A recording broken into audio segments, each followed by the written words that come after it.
Bienvenue sur ma chaîne Prayana Yoga. Je suis Aurore, votre professeure de yoga qui vous accompagne une respiration à la fois. Alors aujourd'hui, j'avais envie de vous faire une petite pratique dédiée au canal carpien. C'est un syndrome que j'ai moi-même expérimenté il y a plusieurs mois après beaucoup de travail de bureau.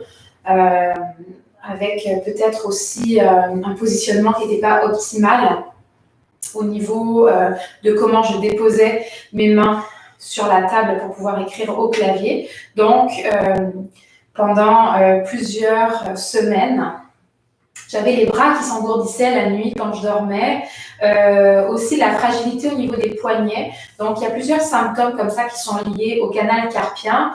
Et grâce à une série de postures, à une série d'exercices, d'étirements, eh ben, j'ai pu complètement me sortir de ce syndrome-là. Et aujourd'hui, je ne ressens plus aucun effet lié au syndrome du canal carpien. Je sais que c'est un syndrome qui touche beaucoup les femmes. Génétiquement, voilà, ça vient chercher un petit peu plus les femmes. Et donc, si vous avez ce genre de symptômes-là, ça se peut que ça soit dû au canal carpien. Donc, c'est le nerf ici qui va être compressé et qui va amener ce fourmillement dans la main et plus précisément dans l'index et dans le pouce. Mais on peut aussi ressentir vraiment dans toute la main, mais vraiment, c'est très particulier au niveau de l'index et du pouce. Donc, si vous sentez que c'est plus présent avec ces deux doigts-là, c'est probablement votre canal carpien. Donc, voilà. Quoi dire d'autre sinon par rapport au canal carpien? Oui, on croit souvent que c'est lié au poignet, à la mobilité du poignet, ce qui est vrai. Mais il faut savoir aussi que ça remonte pas mal au niveau de l'épaule. C'est-à-dire que si vous avez une mauvaise structure, un mauvais alignement au niveau des épaules, ce qui arrive souvent d'ailleurs quand on est en station assise, en télétravail par exemple, et qu'on va avoir souvent tendance à courber ici le haut du dos, eh bien ça vient entraîner des fois ce syndrome du canal carpien qui vient compresser ce nerf. Donc en allant réaligner un petit peu notre haut du dos, en allant réouvrir au niveau de la cage thoracique et au niveau des épaules, en amenant un petit peu plus de mobilité au niveau des épaules, eh bien ça aussi ça va beaucoup aider pour le canal carpien. Donc en yoga, j'ai appris vraiment à pouvoir aller chercher dans la globalité du corps quand on a une douleur. Et des fois, une migraine n'est pas liée à la tête, mais peut être liée à comment on est aligné dans le sol, notre ancrage par exemple. Donc voilà, tout ça pour dire que des fois, la douleur, là où on ressent la douleur, ce n'est pas forcément là où il y a le problème, entre guillemets, ce n'est pas forcément là qu'il faut agir. Donc, dans ce cas-là, on va aller faire des exercices, des étirements au niveau des poignets, au niveau des mains, mais aussi au niveau des épaules. Alors, on commence tout de suite cette pratique pour le canal carpien avec un premier exercice au mur que je vous ai montré sur ma page Facebook que je publie à chaque semaine. Donc, l'exercice en question, on vient placer paume de main sur le mur à la hauteur de l'épaule. Et donc ici, distance du bras du mur, je tends le bras. Et je vais vraiment venir m'avancer ici en gardant le bras tendu pour aller chercher l'ouverture et l'étirement vers l'intérieur du bras. Ce qui va être important, c'est de pouvoir garder les deux pieds bien ancrés dans le sol, ouverts à la largeur du bassin. Donc on garde aussi l'ouverture de ce bras-là. Et on vient étirer ici de cette manière tout le bras à l'intérieur de l'épaule, le regard vers l'avant. Ce qui est bien, c'est de commencer ici où l'étirement est très mince et tranquillement, on vient avancer en gardant la main au même endroit, en se rapprochant du mur. Donc, c'est comme si on fait un demi-cercle. On avance de côté. Et progressivement, on peut se rapprocher du mur de cette manière jusqu'à éventuellement aller toucher le mur, mais ce n'est pas l'objectif. Ici, l'objectif, c'est vraiment pouvoir aller en étirement. Donc, on va se rapprocher du mur en restant perpendiculaire au mur, au niveau du dos. On ne veut pas ramener le ventre vers le mur, on veut rester vraiment perpendiculaire au dos, donc parallèle au dos, ici, au mur. pour aller chercher l'étirement, puisque c'est vraiment dans cet angle-là qu'on va ressentir l'étirement. Et si on revient vers le mur, on vient faire face au mur, ben là, on va perdre notre étirement. Et pour ressortir de cet étirement-là, eh bien, on fait marche arrière et on recule, tout simplement. Et même chose de l'autre côté. Ici, je me place à côté du mur, ma main à la hauteur de mon épaule et j'avance tout simplement jusqu'à ce qu'il y ait l'étirement suffisant pour moi. Donc, on reste plusieurs secondes ici à respirer au niveau de notre étirement et quand on sent qu'il n'y a plus grand effet, eh bien, on peut avancer pour aller un petit peu plus loin. Alors, ne vous précipitez pas pour aller trop loin, trop vite. L'essentiel, c'est de pouvoir ressentir un étirement. Donc, quand vous allez dans cet étirement-là, pensez à bien écarter les doigts, la main reste quand même dynamique, le regard vers l'avant. Et voilà, bien important de ne pas venir faire face au mur, on veut rester de côté au mur. Latéral, sur la face latérale. Et on peut aussi évidemment engager l'autre bras pour éviter de rouler doucement vers le mur. Donc on garde quand même un bon alignement dans tout le corps. Et on sort ici en reculant.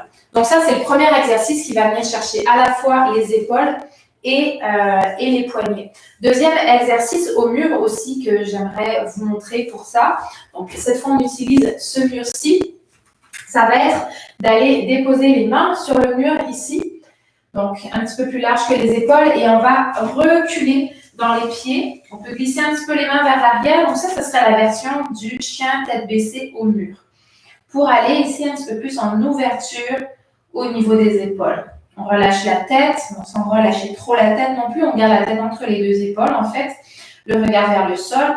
Et là, on veut pousser avec les fessiers vers l'arrière pour aller chercher l'ouverture au niveau des épaules. Version au mur du petit chien tête baissée, là encore pour aller étirer dans un premier temps, donc on va chercher l'ouverture des épaules et puis aussi vous allez sentir l'étirement au niveau des bras. Alors 2 petites secondes, je vais aller brancher mon ordinateur.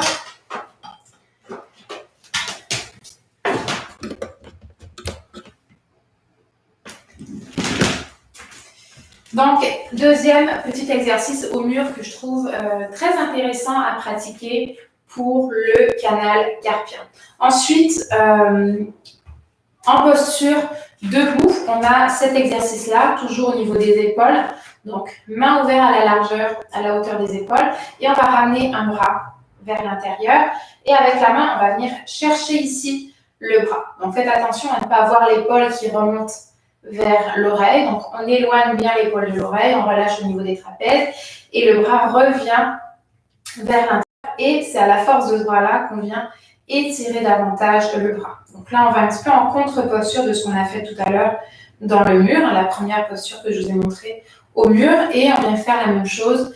À l'expiration, on ramène de l'autre côté et on termine en venant chercher à la force du bras ici. Au niveau du coude, ça peut être au niveau de l'avant-bras. Moi, j'aime bien le coude, c'est plus pratique.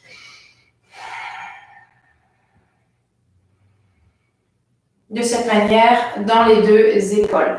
Ensuite, rotation au niveau des épaules.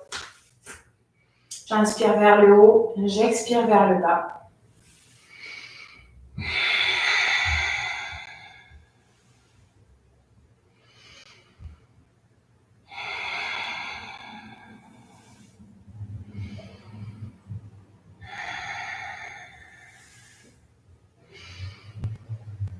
Et dans l'autre sens, on part vers l'arrière. J'inspire, expire, je reviens. Inspire, expire, je reviens. Vous pouvez très bien regarder le sol ou alors regarder l'horizon. On vient simplement chercher un petit peu plus de mobilité au niveau des épaules. Donc, on peut faire ces rotations une dizaine de fois dans un sens, une dizaine de fois dans l'autre sens. Comme si on avait des crayons ou des coudes et qu'on cherchait à dessiner des beaux cercles. Et on relâche ici. Ensuite, on va aller faire des petits rebonds ici dans les bras. Ça va nous aider en même temps à relâcher au niveau des trapèzes. Et enfin, un autre exercice pour les épaules. Donc, dernier exercice pour les épaules. J'inspire ici vers l'arrière. Donc, on projette un petit peu plus la cage thoracique. Les mains vers l'arrière. Donc, on amène l'énergie jusqu'au bout des doigts. Le regard un petit peu plus ouvert. Le ciel. Donc là, vous allez déjà sentir que ça vient vous chercher jusqu'au niveau des poignets. Et à l'expiration, on ramène les mains vers les omoplates. Donc, on vient se faire un gros câlin. Et on ramène le menton au sternum ici. Sur une expiration. Inspire. Donc, on fait quelques fois ce mouvement-là où on déploie vraiment ses bras en arrière. Donc, un petit peu plus bas que les épaules. On ne veut pas aller trop haut. Un petit peu plus bas que les épaules. Et expire, on ramène et on vient alterner le bras qui vient dessus, dessous. Et dernière fois, j'inspire ici vers l'arrière. Vous voyez, quand j'inspire, je projette ma cage thoracique ici, sans débalancer au niveau du bassin. On garde l'axe dans les jambes. Et quand j'expire, je ramène. Donc, en arrondissant, cette fois, je peux rentrer un petit peu le bassin pour venir ici en dos rond. Menton vers le sternum ici. Et on termine en dos creux, donc en extension. Ici, à l'inspire. Et on relâche dans les bras. Ok, ensuite, on va aller se focaliser un petit peu plus au niveau des poignets. Donc, on a travaillé l'ouverture des épaules. Au niveau des poignets, tout simplement, des rotations ici au niveau des poignets. Bras tendus, on vient faire des rotations dans les poignets. Alors, vous pouvez le faire comme ça, en faisant des points avec vos mains et en faisant vos rotations. Une dizaine de tours dans un sens et une dizaine de tours dans l'autre sens. Vous pouvez le faire aussi en enlaçant les doigts ici et en faisant ce mouvement-là. Je l'aime un peu moins celui-là parce que je trouve qu'on a moins de disponibilité et aussi ça nous amène à plier les coudes. Donc, je vous recommande d'aller plutôt avec ce mouvement-là, mais il y en a qui vont être plus à l'aise ici. Donc, à essayer, tout simplement. Ensuite, prochain exercice, toujours au niveau des mains. Tout simplement, j'inspire, je tends dans les mains. Donc, j'écarte mes doigts le plus possible les uns des autres dans les deux mains. Et j'expire, je referme. Pousse à l'intérieur, je referme, je fais un point. J'inspire, je tends. J'expire, pousse à l'extérieur, je referme.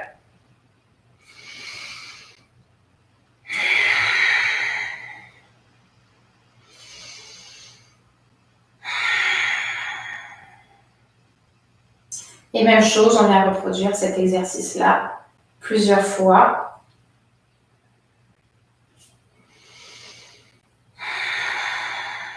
Bras tendus, les mains à la hauteur de mes épaules. Ici. Et on relâche, on peut en profiter pour secouer un petit peu les mains ici, ça fait toujours du bien.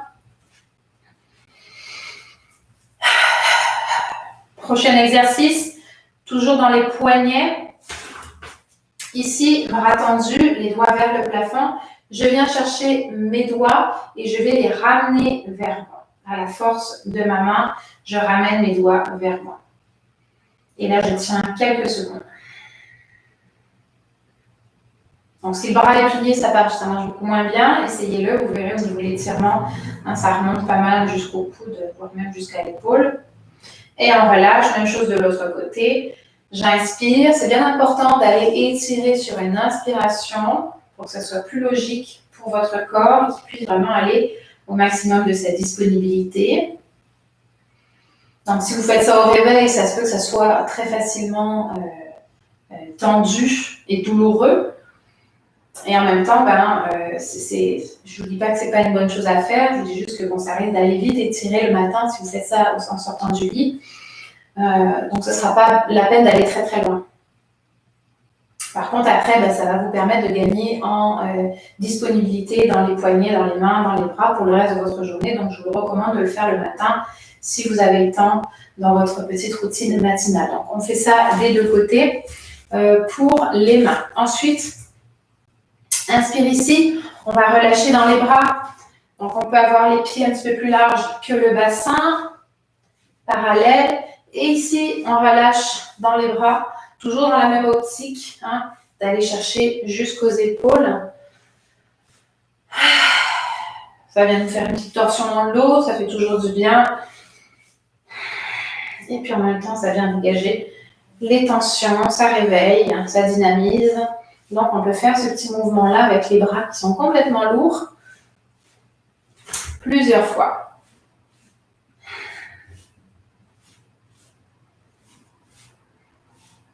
De cette manière. Et puis on laisse tout simplement le mouvement s'arrêter tout seul jusqu'à ce qu'on revienne sur notre axe. Dernier exercice debout, ensuite on va passer vers le sol. Alors, un exercice assez simple, lui aussi qui vient chercher au niveau de la mobilité du coude, hein, parce que je vais parler de l'épaule, je vais parler du poignet. Entre les deux, il y a le coude, donc c'est bien aussi de pouvoir aller mobiliser notre coude. Donc on vient tendre le bras. Ici, on va placer l'autre main en dessous et avec ce bras-là, on va simplement passer en dessous, passer par-dessus. Tout simplement, on vient mobiliser le coude et tout le bras avec ce petit mouvement que vous pouvez répéter, là encore, 10 fois de chaque côté.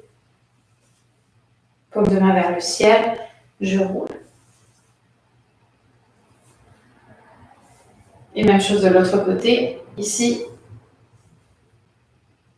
Donc, la main du dessous est sur le coude et on fait passer le bras en essayant de garder la main à la hauteur du coude. Ici, une dizaine de fois.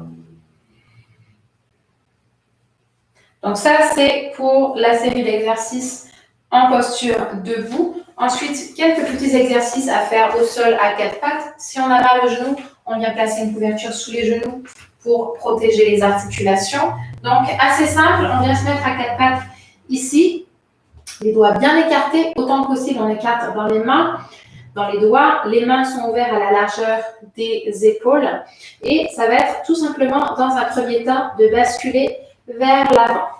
Donc, le dos reste parallèle au sol. C'est simplement mon poids du corps qui bascule vers l'avant.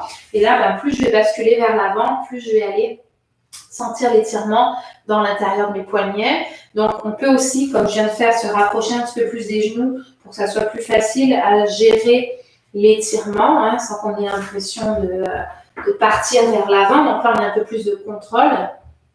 Ici, quand on va vers l'avant. Et on répète donc ce mouvement-là.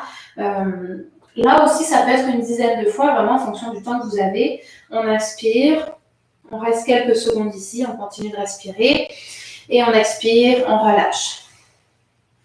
On expire, donc les bras restent tendus. Et on expire, on relâche. Encore une fois, j'inspire. Essayez de garder toute la surface de votre main dans le sol. Des fois, on vient faire un petit creux au niveau de la paume de main. Donc ici, on essaye de garder toute la surface de la main dans le sol.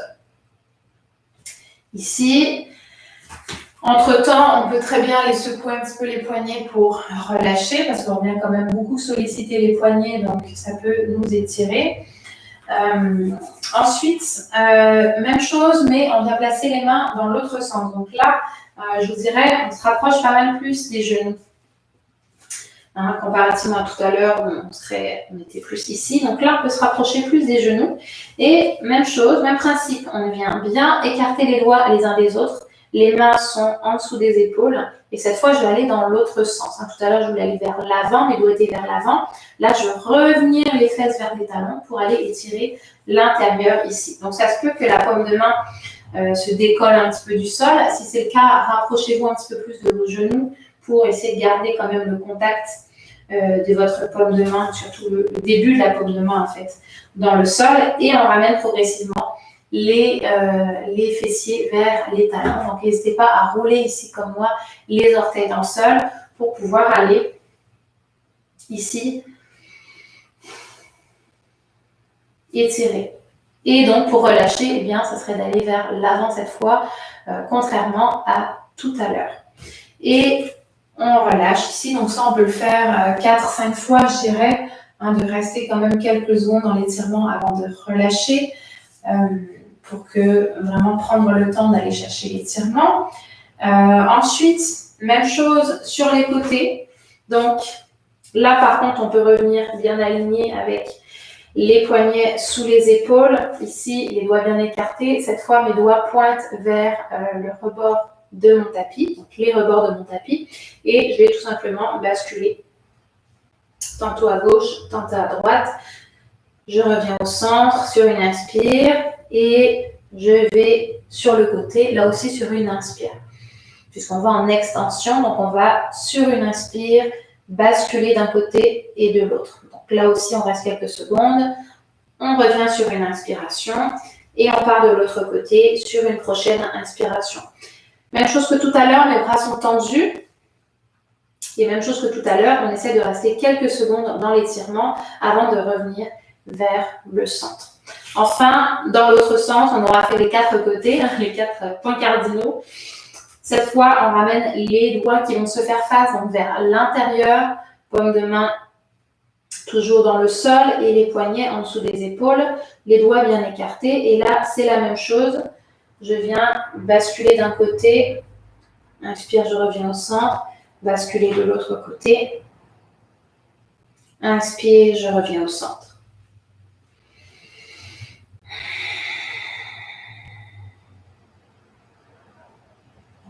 Inspire, autre côté. Inspire, on va le faire une dernière fois de chaque côté.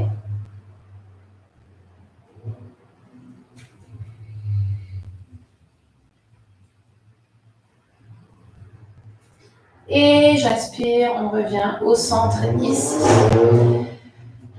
On peut revenir ensuite et aller relâcher un petit peu les mains, donc on secoue dans les poignets. Ici, pour relâcher un petit peu quand même nos étirements, parce qu'on est quand même très ciblé dans cette région-là pour ces exercices. Donc, dépendamment de la fragilité de vos poignets, vous ne pouvez pas y aller trop fort non plus. Et dernier exercice, justement, d'ailleurs, que je ne conseille peut-être pas à tout le monde, ça va être la même chose, sauf que cette fois, ça va être le dessus de la main qui va venir vers le sol. Donc, les doigts vers moi. Donc, restez assez proche des genoux pour ne pas avoir trop de poids quand même sur ces appuis-là. Mais dos de la main dans le sol, les doigts bien écartés. Et là, je reviens vers moi. C'est un peu plus difficile de garder les bras tendus, mais c'est rien d'impossible. Donc, on essaie de garder les bras tendus ici. Et on vient chercher un petit peu plus d'étirement dans ce sens-là. Donc, il y en a qui ne seront pas du tout capables d'aller ici. Et ce n'est pas grave. Ceux qui peuvent, allez-y, mollo. On ne veut pas mettre trop de poids, hein. On ne veut vraiment pas mettre de poids là-dedans, donc allez plutôt chercher le poids vers l'arrière sur les jambes. On veut plus trouver l'étirement. Voilà, et ça, même chose, vous pouvez le faire dans les 4 sens. Hein, vous pouvez faire des 4 côtés, ici, ici. Dans les 3 sens, en fait, c'est plus compliqué d'aller ici. On peut le faire pareil, c'est juste que c'est un peu moins intéressant, je trouve, pour garder l'alignement. Donc, principalement, doigt vers l'intérieur, doigt vers les genoux et doigt vers les rebords de notre tapis. Et on relâche ici. Et on peut à nouveau terminer par des petites rotations, hein, comme je disais, ou alors on secoue un petit peu dans les poignets. Et c'est comme ça qu'on termine cette pratique dédiée au canal carpien, au syndrome du canal carpien. Faites ça pendant plusieurs semaines, le matin ou quand vous avez le temps. Ça ne prend pas très longtemps. Vous pouvez réserver un petit 10 minutes, 15 minutes le matin. N'allez pas trop chercher de poids sur les poignets. Si vous avez le syndrome du canal carpien, je pense au chien tête baissée, chavage, bon ça va encore, dépendamment de la douleur. Mais voilà, on va éviter d'aller chercher trop de poids au niveau des poignets. Donc tout ce qui est inversion sur les mains aussi, on laisse faire. Et voilà, on ne veut pas mettre trop de poids dans les poignets qui sont déjà fragilisés. On va plutôt aller mettre l'accent sur l'étirement, sur le réalignement aussi de la structure pour qu'on puisse se libérer de ce syndrome-là. Donc, j'espère que ça va vous aider. Mettez-moi un commentaire si oui. Et sinon aussi, d'ailleurs, je veux savoir ce que vous en pensez. Donnez-moi vos retours. Et puis, on se retrouve mercredi prochain pour un autre live, donc à 12h30 pour les lives YouTube le mercredi. Namasté.